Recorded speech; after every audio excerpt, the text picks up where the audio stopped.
Ова се снимки од протестот на Дебрешани пред општина Гостивар на 19 јуни година. На жителите на гостиварското село им се здосади од слабиот притисок на водата во нивните чешми, па побараа повеќе вода за нив. Протестот ескалираше кога жителите на селото се обидоа да влезат во општината, а било скршено и стакло на влезната врата.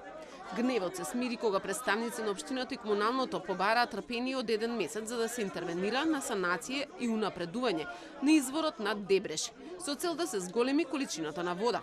На 24 јуни, односно неколку денови подоцна, комуналец преку Facebook профилот ги известил гостиварци дека водата не смее да се пие се до следното известување, но следно известување нема.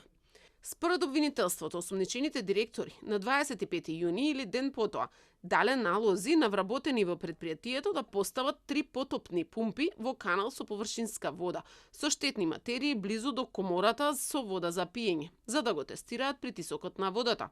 Веќе на 26 јуни предпријатието известува дека гостиварци немале вода цела ноќ, бидејќи се појавил дефект на главна линија.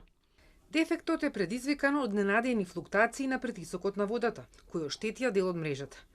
Техничките екипи реагираа без одлагање и ги презедоа потребните мерки за санирање на оштетувањето, при што интервенцијата беше успешно завршена во краток временски рок. Оштетувањето е целосно поправено и нормалното водоснабдување е повторно воспоставено во сите погодени подрачја. Ден пред да избувне скандалот со загадената вода во Гостивар, и Советот на општината одржал седница на која директорката Арта Асани информира дека проблемот во Дебреште е надминат, а и дека привршуваат градежни работи за изградба на нов водоводен цевковод, со кој ќе се подобри водоснабдувањето во целиот град. Но ден потоа беше прогласена епидемија од загадената вода со фекали, а се осомничени таа и двајца директори од комуналец.